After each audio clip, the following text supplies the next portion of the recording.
hear him. Down goes Frazier. Down goes Frazier. Hey, what's up with it, family? It's Hot Boxing Minute, your favorite pharmaceutical engineer turned boxing analyst, back at you with the realness, of course, because that's the only way I'm fixing to bring it to you. And this particular video is going to be a bit different from the normal format that I use. This is just me venting my feelings, folks, my emotions and my thoughts, of course, as they pertain to boxing, because I have a lot of feelings and a lot of thoughts when it comes to boxing. But this is about Bud and Errol Spence.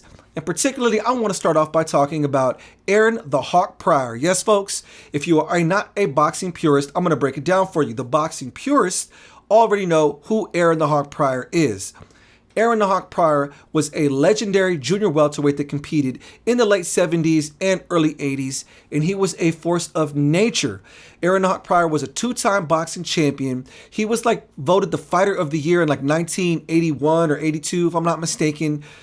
And he was a force of nature. He was a whirlwind that had high cardio output, high punch output, and he was knocking people out left and right. Even as an amateur, he was a dominant force of nature. Aaron the Hawk Pryor won the 1976 132-pound weight division National Golden Gloves by beating Tommy the Hitman Hearns. He got a stoppage win over Tommy the Hitman Hearns as an amateur. Now, they didn't compete as pros against each other because they were in different weight classes. But regardless, that's just to lay a foundation on just how dominant Aaron the Hawk Pryor was. And then Aaron the Hawk Pryor became a professional. And oddly enough, a lot of people don't know this. Aaron Pryor and Tommy the Hitman Hearns both became champions on the same night in 1980. Aaron the Hawk Pryor ended up beating Antonio Cervantes. Tommy the Hitman Hearns beat Pepino Cuevas. Oddly enough, 4 years after Aaron the Hawk Pryor beat Tommy Hearns as an amateur, they both became champions on the same night in 1980. Boxing history. But the reason why I wanted to bring up the idea of Aaron the Hawk Pryor is because at the current pace we're at now, we're in the last week of September, about to begin the first week of October, and we still have no confirmation and no word on what is going on with Errol Spence Jr. and Terrence Bud Crawford. And I'm telling you right now, folks, if those two do not fight each other, they will not be remembered outside of the hardcore boxing purists like myself, or some of you who follow my content and know that I'm one of those boxing history Puritan boxing guys. Outside of the boxing circle, the snobbish boxing purist circle, they're not going to be known in the future. 20 years down the road, only the purists like myself will remember who Errol Spence and Bud Crawford. And no offense to the Bud Crawford fans or Spence fans, I've been a fan of both of them and have been following their careers for years. But let's just keep it real. Even in the state of boxing as it is right now, guys like Jake Paul and Ryan Garcia and Tank Gervonta Davis have more cultural clout, cultural cachet, whatever the hell you want to call it, cultural moxie, than Errol Spence Jr. and Terrence Bud Crawford. And that is a sad, sad state of affairs to even say something like that. But we are in the last week of September, and they're going to need minimum 8 weeks for a full camp in order for them to fight. I would even go so far as to say that they need 12 weeks because they need 4 weeks on top of the normal 8 weeks for a camp because they're going to have to do multiple city press tours. They're going to have to promote this fight by visiting big cities. I don't see how two fighters of their stature are going to be able to do a fight of the magnitude that we think it's going to be if they don't do big city press tours, in addition to the 8-week training camp it's going to take to see them two fight.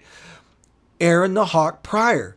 Now, Aaron the Hawk Pryor won his title initially off of Antonio Cervantes, and Aaron Pryor is probably most famous for his back-to-back fights against the all-time great and pound-for-pound legend, Alexis Arguello. Now, true, Panama Lewis was involved, and there was the incident of what's in the special black bottle that Panama Lewis served up to Alexis Arguello in the end of that first fight.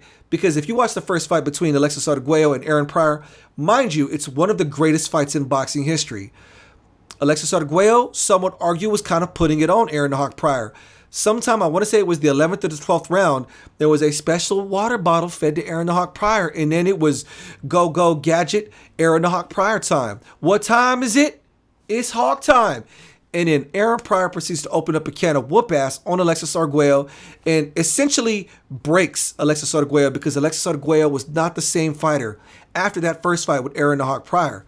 Now, Aaron Pryor would likely be known amongst the Four Kings had he fought Sugar Ray Leonard. That was the big one everyone tried to negotiate in those days. If Aaron the Hawk Pryor would have fought Sugar Ray Leonard, more people than just your hardcore boxing fans would know who Aaron the Hawk Pryor is. People that are not boxing fans know who Sugar Ray Leonard is, or at least have heard the name. Now, Aaron the Hawk Pryor never got that fight.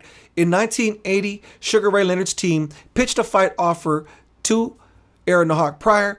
It was for like $500,000. Aaron the Hawk Pryor ended up fighting later on that year for $1 million. They lowballed him. And Aaron the Hawk Pryor said no. They even increased the lowball offer to $750,000, and Aaron Pryor still said no. And then Aaron Pryor ended up retiring and then getting hooked on drugs, but that's a whole different issue. He came back to it in like 1982, and then they were revisiting the idea of having that super fight with Sugar Ray Leonard. For some reason, they didn't think at the time that Sugar Ray Leonard and Aaron Hawk Pryor was a super fight. But looking back on the archives now, most boxing heads will agree that that was probably the definitive fight of that era that should have gone down, that never went down. It would have been hell on wheels for both of them. Sugar Ray Leonard with his fast feet and fast hands, Aaron the Hawk Pryor with his volume-punching tornado approach to fighting. It would have been a classic and a barn burner. Somebody would have got hurt, I think. Now, they were negotiating in 1982, but then Sugar Ray Leonard ended up detaching his retina again in a separate retina incident. If I'm not mistaken, it was the first or second retina incident, but or it might have been after. I don't know the exact time frame. Maybe it was only one retina injury, but the retina injury and Sugar Ray Leonard's first retirement is the reason why Aaron Hawk Pryor and Sugar Ray Leonard never had that specific career-defining fight.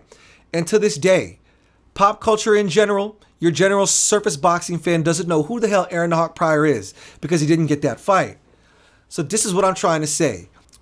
Aaron the Hawk Pryor.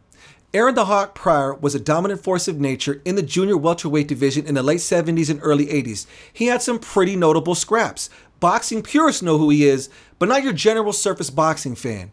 Now, Errol Spence and Bud Crawford, if they don't get their act together and give us, the fans, that fight that we've been clamoring for years, in 20 to 30 years down the road, only the hardcore boxing nuts are going to remember them. They're not going to reach that Sugar Ray Leonard status. They're not going to reach that Roberto Duran status. They're not going to reach that marvelous Marvin Hagler status if they don't fight each other. It's as simple as that. Anyways, that's just my thoughts on the subject, folks. I want to talk about Aaron the Hawk Pryor because it popped into my head earlier today. What are your thoughts on it? Do Errol Spence and Bud Crawford end up becoming legends without the fight with each other? You tell me. Let me know in the comment section. Hit that like button. Press follow if you haven't already done so. This is Hot Boxing Minute, folks. The future of boxing analysis on social media. Peace.